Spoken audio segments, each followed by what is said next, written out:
Hello everyone, કેમ છો? મજામાં બધા? પરીક્ષા ચાલી રહી છે, ડરનો માહોલ હશે. એવા સમયે તમને મળી ગયું છે વરદાન, તો કે સર 5 મિનિટની અંદર એક સવાલ સરસ મજાનો સમજાવી દઉં છું જે પરીક્ષામાં આવવાનો હોય છે, આવવાનો છે અને આવવાનો છે. આ 5 જે ટોપિક જે છે મોસ્ટ એમપી છે. એમાંનો એક ટોપિક તો કે ગણિત શાસ્ત્ર 4 માર્કની અંદર પૂછી શકાય એવો સવાલ છે. હવે આ સવાલ બે રીતે પૂછી શકાય. આ રીતે પ્રાચીન ભારતની વિશે સીધી અથવા ટૂંકનોંધ લખો ગણિત શાસ્ત્ર, અથવા જે ગણિતથી આખી દુનિયાનો વ્યવહાર ચાલે છે આ વિધાન સમજાવો. 3 રીતે પ્રશ્ન પૂછી શકાય છે. ધ્યાન દઈને સમજી લેજો, તકલીફ પડશે નહીં. સર્વપ્રથમ તમારે છે ને આર્યભટ્ટનું અહીંયા વચ્ચોવચ હેડિંગ મારી દેવાનું. પહેલા આર્યભટ્ટનો પરિચય આપી દેવાનો. આર્યભટ્ટ ભારતના મહાન ગણિત શાસ્ત્રી હતા, જેમને આર્યભટ્ટિયમ નામનો એક ગ્રંથ લખેલો હતો, જેમને શૂન્યની શોધ આર્યભટ્ટે કરી. પાઈની કિંમત 3.14 થાય છે, આર્યભટ્ટે કીધું. ગોળાકનો પરિઘ અને વ્યાસનો ગુણોત્તર દર્શાવતો અચળાંક કયો? તો કે પાઈ છે.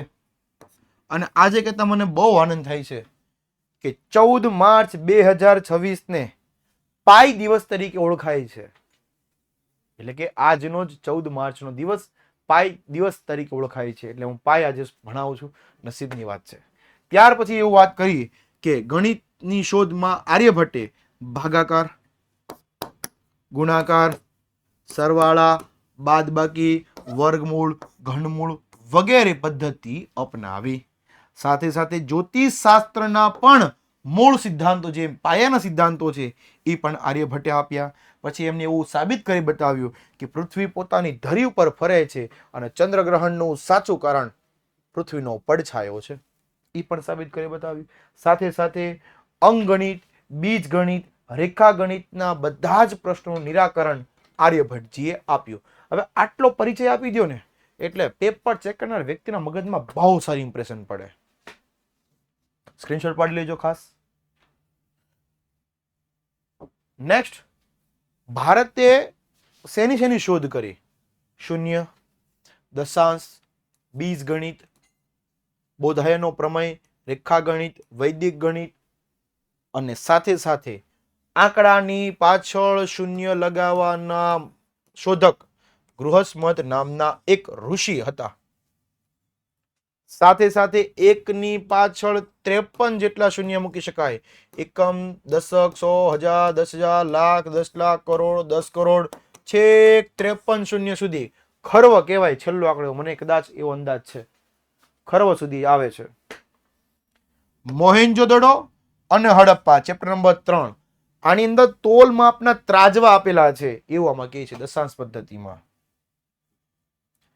ભાસ્કરાચાર્ય જે અહીંયા વિદ્વાન દેખાય છે, એમને 1150માં 2 ગ્રંથની રચના કરી. એક લીલાવતી ગણિત, એક બીજ ગણિત.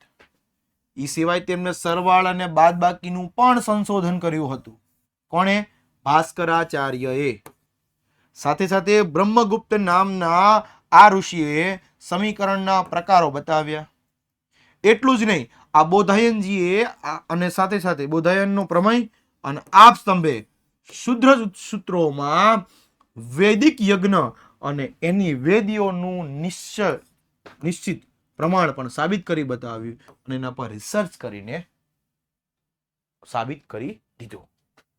ઓકે, તો આ હતો ટોપિક જે ગણિત શાસ્ત્ર તરીકે 4 માર્કની અંદર પૂછાય છે. એકદમ ઈઝી છે, કોઈ પ્રકારનું ડરવાની જરૂર નથી. શું કરવાનું? પહેલા આર્યભટ્ટનો પરિચય આપી દેવાનો 6 વાક્યમાં.